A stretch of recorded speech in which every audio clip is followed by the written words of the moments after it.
Like somebody that gon' get boned. Like somebody that gon' get boned. Gon' get boned. Like somebody that gon' get boned. Keduanya menoleh pada pintu yang kebetulan terbuka karena Raisa lupa menutupnya tadi. Di sana berdiri salah satu karyawan Novia. "Kenapa, Bunga?" tanya Raisa. "Itu Mbak di depan ada Pak Angga, katanya mau ketemu sama Mbak Novia, penting." Flashback. Tubuh tinggi tegap dengan balutan kemeja putih dan bawaan celana formal hitam itu berjalan menyusuri bandara dengan kaki jenjangnya. Di belakangnya ada pria bersetelan serba hitam yang tengah menggeret kopernya seraya mengikuti langkahnya. Ponsel bermerek berwarna hitam itu menempel di telinganya kemudian berbicara pada seseorang di seberang. "Gak bisa, Pi. Angga maunya Rivaldo yang datang. Angga mau ngomong penting sama dia, ini tentang proyek di Amerika. Rivaldo lagi sibuk, kamu tahu kan dia yang gantiin kamu selama 2 minggu di Amerika." Memang benar bahwa saat Angga ke Amerika selama 2 minggu untuk proyek kerja samanya dengan salah satu perusahaan penghasil robot di Amerika, adik sepupunya lah yang menggantikan dirinya di Indonesia. Tapi ini penting, Pi. Angga harus ngomong sekarang sama Rivaldo. Kan bisa pas pulang ke sini, emang gak bisa? Gak bisa. Angga gak tahu kapan punya waktu lagi setelah kembali mengurus perusahaan. Angga tunggu Rivaldo di resto dekat bandara ya, Pi. Assalamualaikum. Setelah panggilan terputus, Angga masuk ke jok belakang mobil yang sudah dibukakan pintunya oleh supir pribadinya. Mobil hitam itu melaju menuju restoran yang cukup dekat dari area bandara. "Kenapa Rivaldo?" tanyanya ketika menjawab telepon dari adik sepupunya yang tidak lain adalah Rivaldo. "Iya, gue tunggu." Angga keluar dari mobil setelah mendapatkan satu spot parkir. Tanpa menunggu lama ia masuk ke dalam restoran, memesan minum terlebih dahulu sembari menunggu Rivaldo yang katanya akan sampai 30 menit lagi. Minuman Angga sudah hampir habis. Waktu yang ditentukan Rivaldo pun telah lewat 20 menit yang mana artinya Angga telah menunggu hampir 1 jam. Namun, batang hidung adik sepupunya itu belum juga terlihat.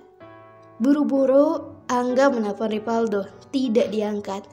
Angga kembali mengulang hingga beberapa kali namun hasilnya tetap nihil. Saat akan berdiri, ponselnya berdering dengan nama Rivaldo yang tertera di layar. Dengan cepat ia mengangkat panggilan namun yang ia dapatkan tidak seperti apa yang ia bayangkan. Angga dengan cepat berlari keluar restoran setelah menyimpan satu lembar uang merah di atas meja. Mendengar bahwa Rivaldo kecelakaan membuat ia kalang kabut. Supirnya pun tak jarang mendapatkan bentakannya untuk melajukan mobil lebih cepat. Tadi, yang menelpon Angga bukanlah Rivaldo, melainkan salah satu warga yang menjadi saksi kecelakaan Rivaldo. Melihat kerumunan di depan sana, segera Angga turun dari mobil setelah lebih dulu menyuruh supirnya untuk berhenti. Ia berlari menembus kerumunan, lalu berdiri kaku ketika melihat wajah Rivaldo yang hancur dan darah yang tak hentinya mengalir. Mobil yang dikenakan Rivaldo pun sudah tidak bisa lagi dibilang sebuah mobil, hancur tak berbentuk. "Ini HP korban, Pak. Saya sudah menelpon ambulans tadi." Angga mengambil ponsel tersebut. "Makasih, Pak." Tidak lama, mobil ambulans datang ke tempat kejadian. Angga segera mengangkat tubuh Rivaldo ke dalam mobil dibantu para tenaga medis. Angga ikut naik ke ambulans kemudian menelpon supirnya untuk pulang ke rumah dan memberitahukan keluarganya tentang kecelakaan ini. Rivaldo meninggal, bahkan sebelum sampai ke rumah sakit. Itu yang dikatakan oleh dokter beberapa menit lalu setelah mengecek keadaan Rivaldo. Angga kalut, ini semua karena dirinya yang keras kepala. Mendengar suara tangis yang bersautan, Angga tidak bisa menahan dirinya untuk tidak merasa bersalah. Melihat maminya, Tante Yusma dan istri Rivaldo yang tengah menangis bersama, membuat hati Angga seperti dihantam ribuan kali. Ini salahnya. Seharusnya ia tidak memaksa papinya untuk menyuruh Rivaldo menyusulnya ke bandara. Seharusnya masalah proyek ini bisa ia bicarakan nantinya. Mas Rivaldo baik-baik aja kan? Mas Rivaldo masih hidup kan? Dokter tadi pasti bohong. Tante Yusma yang dipanggil Mama oleh wanita itu segera memeluk istri dari anaknya. "Ikhlas nak, Rivaldo udah gak ada." Mendengar itu, wanita tadi semakin histeris. Angga memilih menarik diri. Pria bertubuh jangkung itu membawa dirinya ke taman rumah sakit untuk menenangkan pikirannya yang kalut. Rivaldo sudah seperti adik kandungnya sendiri, dan itu membuat Angga benar-benar merasa bersalah dan kehilangan. Angga mengusap wajahnya dengan kasar. Kemeja putihnya yang sudah berubah warna menjadi merah, dikarenakan darah Rivaldo belum juga ia ganti. Ini semua gara-gara kamu. Angga menoleh ketika mendengar suara sendu yang berasal dari belakang. Dari tempatnya duduk, ia bisa melihat istri Rivaldo datang padanya dengan tatapan kosong. Melihat itu, Angga kembali dilingkupi rasa bersalah dan penyesalan. Gara-gara kamu aku kehilangan suami dan anakku kehilangan ayahnya. Ayah, mata Angga terbelalak. Matanya mengikuti setiap pergerakan wanita itu yang kini sudah duduk di sampingnya dengan pandangan lurus, dan tangan kanan yang mengelus perut ratanya. Kamu hamil? Tanya Angga dengan suara yang hampir tercekat. Wanita itu mengangguk. Dia udah 4 minggu. Awalnya aku mau ngasih tahu Mas Rivaldo pas dia pulang dari kantor. Tapi kata papi kamu, Mas Rivaldo ke bandara nemuin kamu. Ia menoleh sekilas menatap Angga lalu kembali melihat ke depan. Aku gunain waktu itu buat bikin surprise sama ART di rumah kami. Aku mau buat Mas Rivaldo senang dengan kejutan ini. Aku udah dandan sebaik mungkin, tapi ternyata ia tak kuasa melanjutkannya. Tangannya yang sejak tadi mengelus perutnya kini berganti menutup wajahnya yang sembab akibat air mata.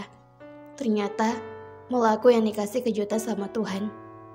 Kejutan yang benar-benar gak pernah aku bayangi. Ibu kamu datang ke rumah dan bawa aku ke rumah sakit sama Mama Yusma.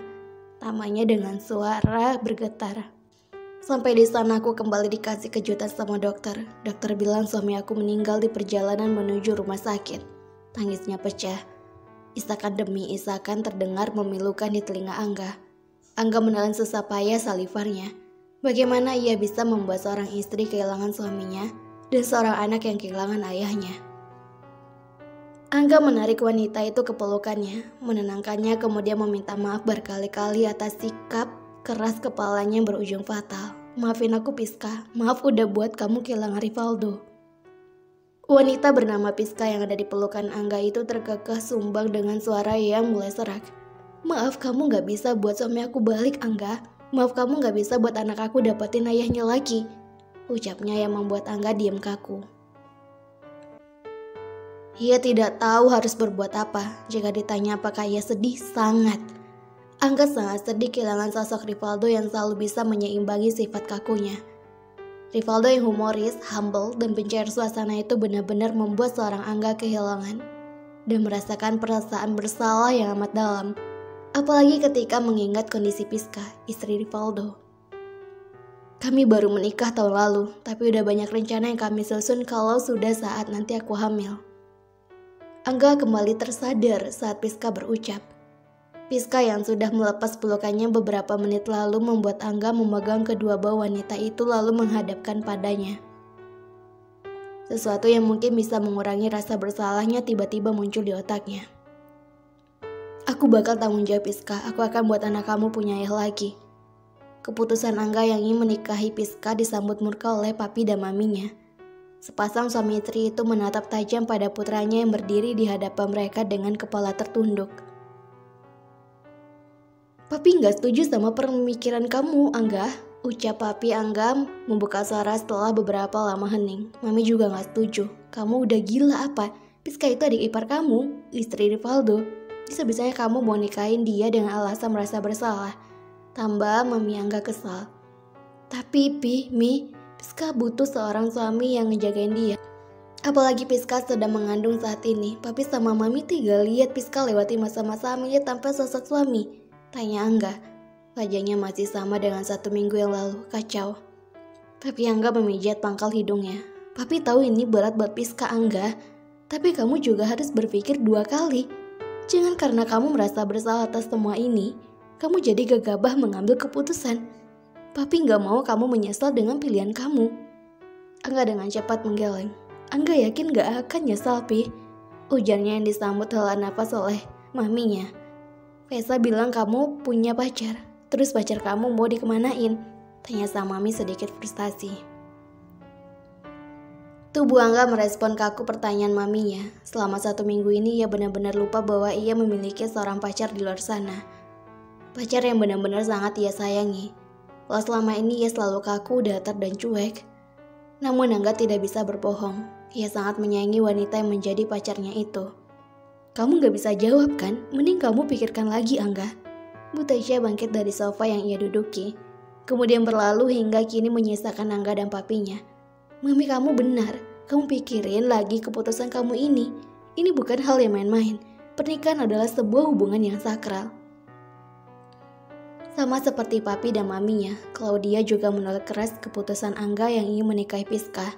Sahabat sekaligus sekretaris Angga itu benar-benar tidak habis pikir dengan jalan pikir Angga. Lo bego apa kelewatan pinter si Angga?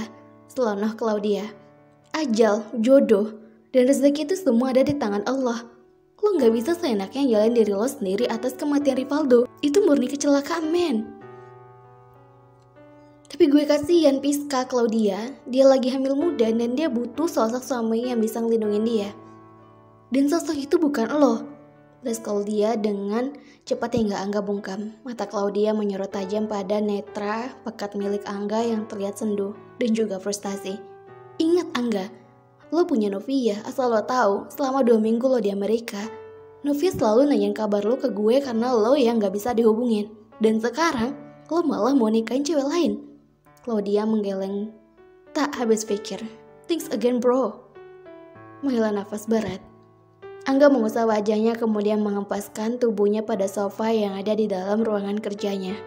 Claudia sendiri sudah kembali berkutat dengan laptop. Banyak penurunan di pemasukan perusahaan karena Angga yang sempat oleng akhir-akhir ini. Gue bakal mutusin Novia, tapi dengan alasan lain. Bukan dengan alasan gue mau nikah sama Piska. Jari-jari Claudia yang sibuk menari-nari di atas keyboard, laptop sontak terhenti ketika mendengar kalimat Angga tadi. Claudia mendengus kesal. Terserah lo deh. Tapi kalau nanti lo nyesal, ingat pantat gue bakal ikut ngetawain lo. Terima kasih. Itu gak